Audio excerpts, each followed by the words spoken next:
Assalamualaikum, nama saya Nur Ahadiah binti Muhammad Jailani dengan nombor matrik 144069. Saya merupakan pelajar dari Pusat Pengajian Fizik dan pembentangan saya pada hari ini bertajuk Perkembangan Sosial dan Emosi Kanak-kanak dalam Perspektif Psikologi Islam. Pada bahagian pengenalan menyatakan, ibu bapa mempunyai peranan yang penting dalam perkembangan sosial dan emosi kanak-kanak kerana tingkah laku antisosial dalam kalangan kanak-kanak telah menjadi perkara biasa pada masa kini. Tingkah laku kanak-kanak juga boleh berubah ke arah negatif sekiranya ibu bapa gagal memainkan peranan mereka dalam perkembangan sosial dan emosi kanak-kanak. Permasalahan sosial dan emosi kanak-kanak berlaku apabila mereka mula menunjukkan tingkah laku agresif, membuli, ejekan dan juga pergaduhan di mana masalah seperti ini akan memberi impak yang negatif kepada kanak-kanak sehingga mereka remaja. Kanak-kanak merupakan generasi muda yang akan menjadi pelapis agama dan negara kita. Jadi, akhlak dan emosi sosial yang baik buat kanak-kanak mampu menjamin kemajuan Islam dan negara pada masa hadapan. Ibu bapa perlu memberi perhatian khusus dalam memberikan pendidikan kepada anak-anak sekaligus dapat membantu mereka terus berkembang dari segi sosial, teknologi dan agama. Penglibatan ibu bapa juga bukan sahaja dalam skop pembiayaan, malah ianya merangkumi semua tindakan bermula daripada cara percakapan, tingkah laku dan sokongan. Hasil kajian juga menunjukkan hubungan yang signifikan antara ibu bapa dengan perkembangan emosi sosial kanak-kanak.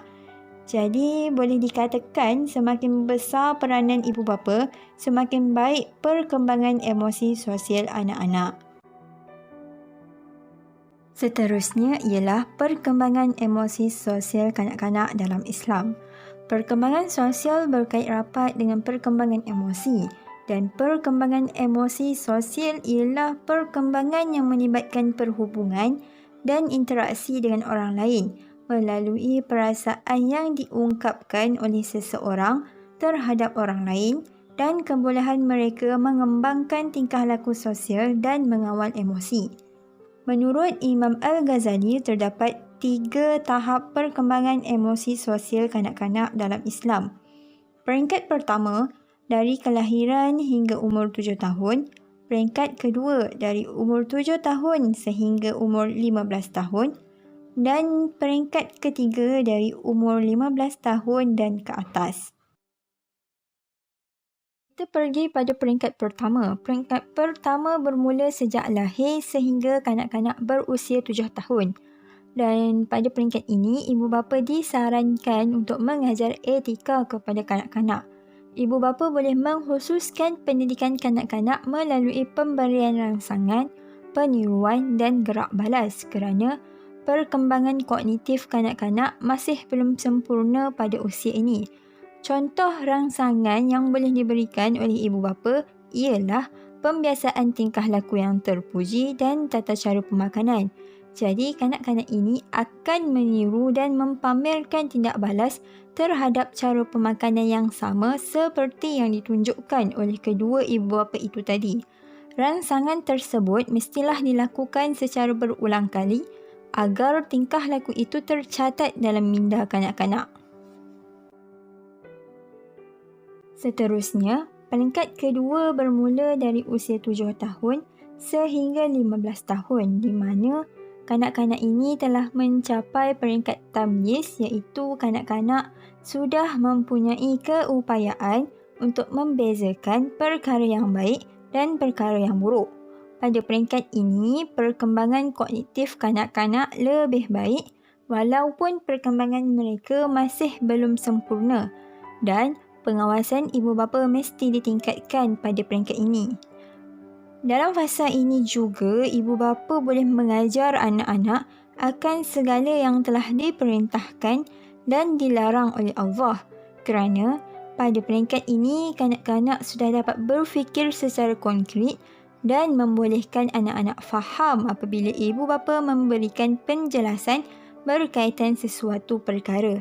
Tetapi, pendidikan dengan pengulangan dan pembiasaan masih perlu dijalankan secara berterusan kerana pada peringkat kedua, pembangunan peribadi kanak-kanak ini masih terdapat proses peniruan. Seterusnya, peringkat ketiga. Peringkat ketiga bermula dari umur 15 tahun dan ke atas, di mana ia merupakan hasil pembentukan peringkat pertama dan kedua. Apabila ada rangsangan yang berlaku, gerak balas anak-anak adalah dalam bentuk gerak balas yang kekal dan spontan kerana tingkah laku yang terpuji telah menjadi watak dalam diri anak-anak. Umur 15 tahun merupakan umur dewasa bagi kanak-kanak dan mereka seharusnya sudah mempunyai pengetahuan, pemahaman dan tabiat tingkah laku yang terpuji. Seterusnya, kita pergi kepada fungsi keluarga dalam perkembangan emosi sosial kanak-kanak.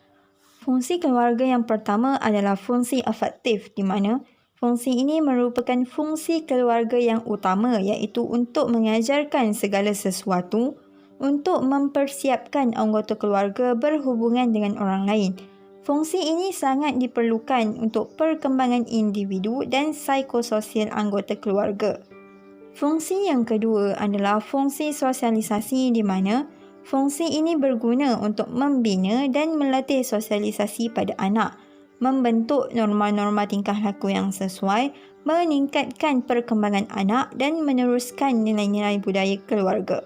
Fungsi yang ketiga adalah fungsi reproduksi di mana untuk mempertahankan generasi dan menjaga kelangsungan keluarga. Fungsi yang keempat adalah fungsi ekonomi di mana keluarga berfungsi untuk memenuhi keperluan keluarga secara ekonomi dan tempat untuk mengembangkan kemampuan individu meningkatkan pendapatan untuk memenuhi keperluan keluarga. Dan fungsi yang terakhir adalah fungsi pemeliharaan kesihatan di mana ianya untuk menjaga kesihatan anggota keluarga untuk mengekalkan produktiviti yang tinggi. Yang terakhir adalah Imam Al-Ghazali menegaskan bahawa anak-anak adalah amanah dan tanggungjawab ibu bapa mereka. Jiwa murni mereka adalah permata mahal yang sederhana dan bebas dari ukiran.